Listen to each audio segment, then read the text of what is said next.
और किस हद तक इसके यूज हो, ये it's become a big global subject, not only on the south, also in the north is there. Number of studies have conducted on the use of artificial intelligence in the university. तो विश्वविद्यालय में छात्र छात्राओं को किस हद तक artificial intelligence और इंटरनेट एंड अदर चीज़ों की परमिशन दी जाए, इस पर गहन अध्ययन अंतर्राष्ट्रीय स्तर पर बहुत सारे विश्वविद्यालय में, कैम्ब्रिज में, हार्वर्ड में और हमारे दिल्ली नेशनल लॉ स्कूल्स में, अदर लॉ स्कूल्स में इसकी चर्चाएं होती रहती हैं। एक दो तरह का पक्ष उमड़ के आया है। एक पक्ष कहते हैं कि इसे artificial intelligence should not be ban completely, उसके पूर्ण रूप से उसको बंद नहीं करना चाहिए। टेक्नोलॉजी के यूज के लिए हमको कैसे उसके रेगुलेट करनी है, इस पर ज़्यादा ध्यान देनी चाहिए।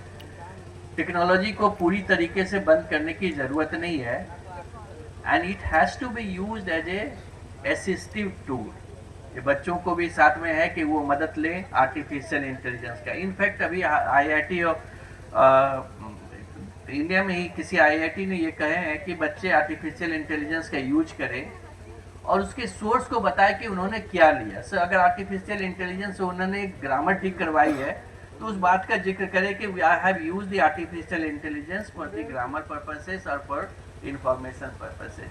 तो एक तरीके से हमें इस बात पर ध्यान देना है, खास करके जो ग्लोबल साउथ की है, तो आर्टिफिशियल इंटेलिजेंस का यूज को पूरी तरीके से रोकना ये कोई एक तरीके का सोल्यूशन नहीं है। इस पर सोचना है कि किस हद तक हम उसको बच्चों को अलाउ करें और देने, क्योंकि एक रियल फैक्ट है, जब 2000 के दशक में इंटरनेट आया तो सब सोचे कि इंटरनेट आएंगे तो लाइब्रेरी बंद हो जाएगी, पढ़ाई नहीं होगी, बच्चे कॉलेज नहीं जाएंगे, स्कूल नहीं जाएंगे।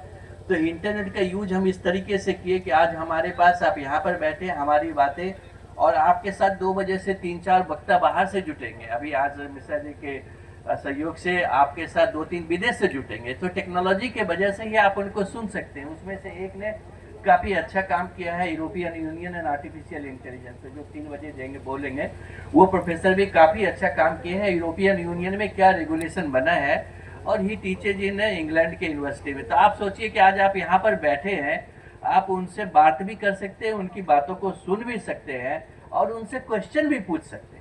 तो ये जो पहले था कि 1 वे कम्युनिकेशन थी, अब ऐसी टेक्नोलॉजी की बोथ वे कम्युनिकेशन हो सकता है। तो इसका प्रचार प्रसार ये मैंने इसकी जरूरत है, इसको चलने देनी चाहिए। कोविड के समय में ऑल ऑफ सडन हमें मार्च में पता चला कि सारी चीज़ें बंद हो गई, अब क्लासेस किया होगा।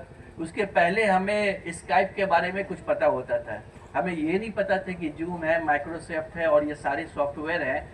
कुछ ही दिन में सारी चीज़ें, एग्जामिनेशन हुई, क्लासेस हुए, और उसके बाद इवैल्यूएशन हुआ, रिजल्ट हुआ, एडमिशन हुआ, सारा चीज़ आपको ऑनलाइन 3 साल तक हम लगभग करते रहे, और बच्चे बोले कि ये काफ़ी अच्छा है। इनफैक्ट अब सरकार भी बोलती है नेशनल एजुकेशन पॉलिसी में, और की जोड़ है कि कुछ हद तक हम क्लासेस ऑनलाइन भी कर सकते हैं।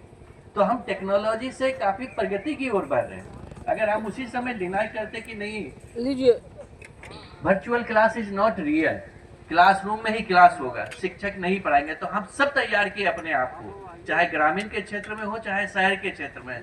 तो ऐसा एक तरीका के जो यूनिवर्सलिटी हम कहते हैं, इसमें आर्टिफिशियल इंटेलिजेंस जो ऑनलाइन क्लासेस का कोविड के समय में पूरे भारत वर्ष में एक समान रूप से, थोड़े आगे पीछे सभी जगह हुआ और सभी लोग उसका इस्तेमाल करने लगे। कोई नहीं सोचा था कि 2000 में सुप्रीम कोर्ट में